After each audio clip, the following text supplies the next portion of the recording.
We got oh my God, boy. What's up, YouTube? I almost forgot to do the intro. That's how ready I am to do this video. We got trooper investigated after 140-mile-per-hour fatal chase. If you don't know nothing about Trooper Byrd, this is the infamous Birdman. So once I seen that this was that chase that he was involved in, I said, oh, the infamous Birdman. I need to know. As well as my people that love the Birdman. We need to see what happened. Let's lock in, man. Like, comment, and sub. 23. Officers in Arkansas pursued an individual wanted on several felony warrants across multiple states. What they didn't know is that the day would end in tragedy. Their suspect, Mario Donnell Page, was wanted by a drug task force originating out of Memphis, Tennessee. We had been trying to catch Mario for several months. He's fled from us several months. I had a snitch call me, or a CI, however you choose to, call me and tell me Sunday that she had him trying to come and pick up money from her. He buys stolen cars. Okay. The girl said, hey, I got $3,000. Can you get me a decent car? You know, it was a setup. Right. All of the charges on Mr. Page are he will come to try to sell you his car. He just hits you in the head, takes your money, and flees. While local officers and bail bondsmen waited for Mario to arrive on scene, they called for the Arkansas State Police to assist, as Mario was considered a flight risk. 2 officers were en route. He pulled up on us. We tried to get him out of the car. He rolled down the window. The minute he saw me, and I took my hood off, you know, I have a hoodie on. I took my hood down and had my credentials hanging on my chest. He sped off and went past your trooper and a detective. Okay. Mario Page almost hit the trooper when he shot out because he never let off the gas. Spun around.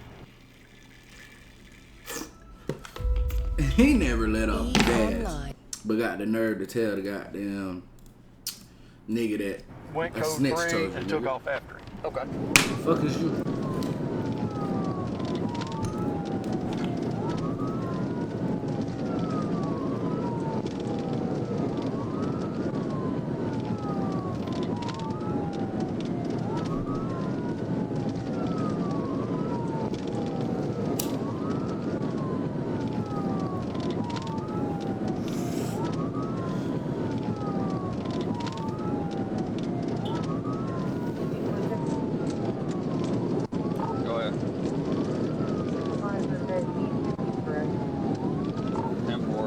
We're trying to catch up to him. He is running excessive speeds. They're on Mount City, running south towards the interstate.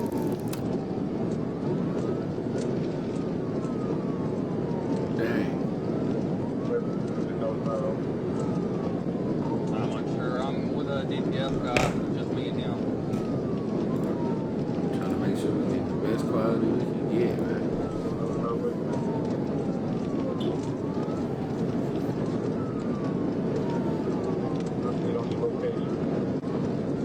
Still south on Mount City, headed towards West Memphis. Just left Marion city limits. So how fast they going now? It's a white Chevy 136. Tennessee paper hip tag.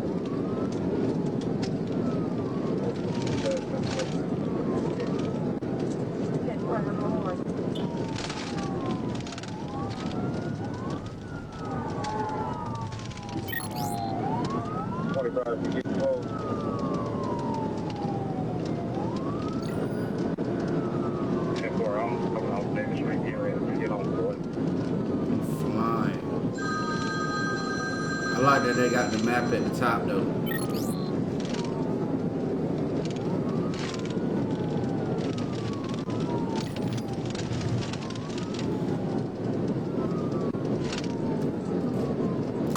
Coming up to the railroad tracks on Mount City South. Or City. I'm trying to catch up to him. He's a little ways ahead of me. Oh my God. We're probably about to get on the interstate.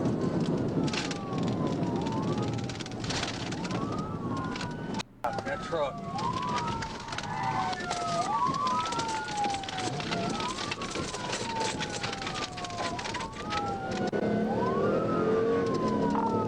stopped for a truck I didn't think was going to stop. He's got further ahead of me. He's about to get on eastbound on the interstate, up 281. 281.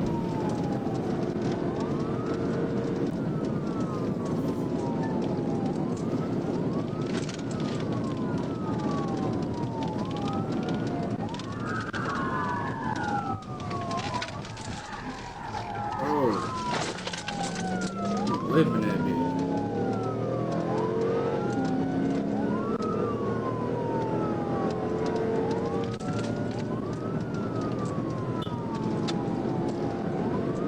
He's passing on the shoulder, 282 eastbound. Still about a quarter mile ahead of me. 282 eastbound.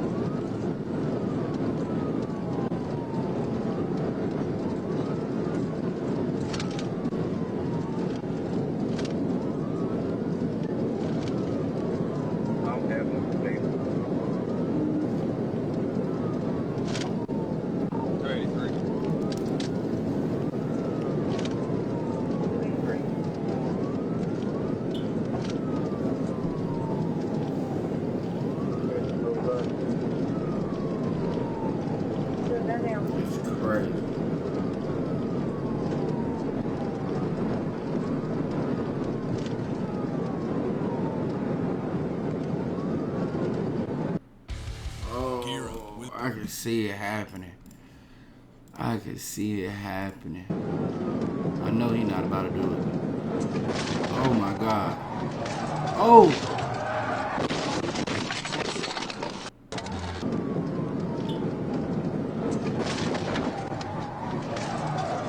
Oh!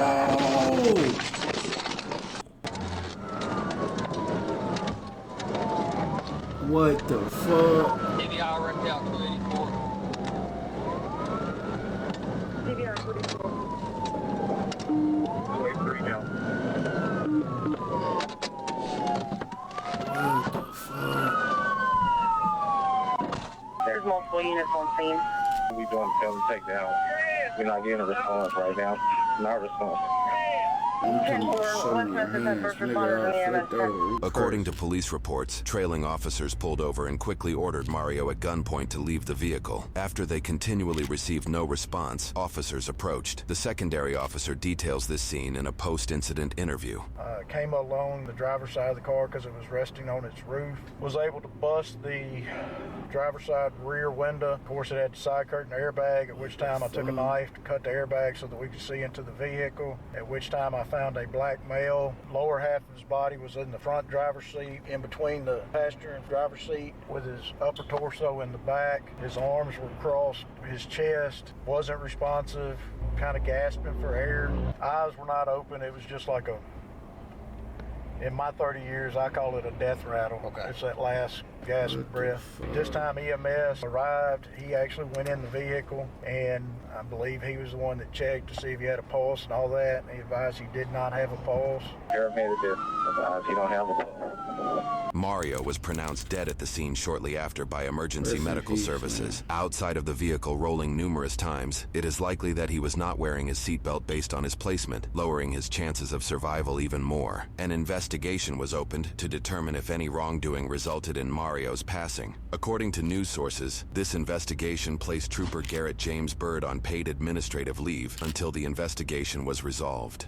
In a press release by the department, they attributed the cause of the crash to Mario hitting the brakes at 140 miles per hour prior to Trooper Byrd's pit or TVI maneuver attempt. Using dashcam and Google Earth references, we found their speed estimation to be fairly accurate. We calculated that the officer's average speed 5 seconds prior to the collision was 136 miles per hour. Typically, pit or TVI maneuvers at these speeds are limited to deadly force situations at many agencies across the United States. One example policy from the state of Minnesota discourages pit maneuvers at over 40 miles per hour, and in certain situations, at over 25 miles per hour. However, the Arkansas State Police are a rare agency that allows pit maneuvers for most pursuits, as their policy doesn't list any speed recommendations for them, nor does it correlate speed as a prerequisite for use of deadly force in these maneuvers. In the pursuit report submitted by Trooper Byrd, it lists there were no methods of forcible stops utilized, and that the primary reason the pursuit ended was due to Mario hitting the guardrail. Trooper Byrd shared what he recalled during an investigative interview. That's crazy. It's Friday, December 22nd, 2023, and I'm at the Crittenden County Sheriff's Office Dispatch Center with Trooper James Byrd and his attorney,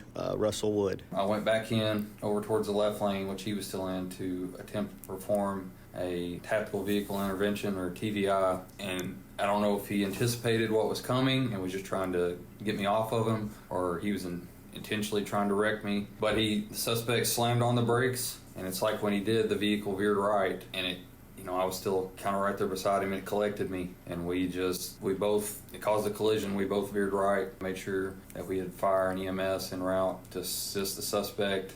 They informed me that they weren't getting any response out of him. There was plenty of help there, waiting on fire and EMS, and I went to check on the truck driver, make sure he was okay. The day after the incident, various news organizations obtained this highway camera footage pertaining to the crash and criticized the police department's telling of the events, indicating that the crash was caused by a TVI attempt and not by Mario hitting the brakes. However, in the dash cam footage we obtained, it does appear that Mario brakes just before the collision. According to news sources, if this crash is ruled as a result of a TVI, Mario's death would be the 4th Arkansas TVI fatality of that year. As the public debates the safety and effectiveness surrounding TVIs, Arkansas State Police Director Colonel Mike Hagar shared his reasons on their use. We're not gonna just hope that they're not gonna hit someone, that they're not gonna kill your family, that they're not gonna kill my family. We've seen that happen, unfortunately. This is not theory. We know what's gonna happen the longer we let that go on. So the reason we believe it is the best tactic is because it's the most immediate tactic to bring that pursuit to a conclusion. We don't want anyone to be killed, but at the end of the day, we are always going to maintain that clear priority of life, which is the innocent public, then the law enforcement, then the suspects. 2 weeks after the incident, the investigative report indicates officials received a letter from the state prosecuting attorney, Sonia Haygood of the 2nd Judicial District. The letter stated no charges would be pursued against Trooper Byrd and gave authority to close the use of force review as justified, specifically spelling out that Mario caused the crash and that Trooper Byrd did not complete a TVI.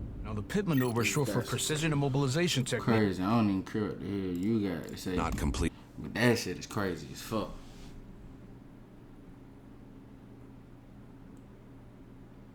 Damn, I'm kind of lost for words, man. Rest in peace, Mario, man. This is why you do not run from the infamous Birdman. It's your boy Javon VP, man. I know I'm out, man. Whew.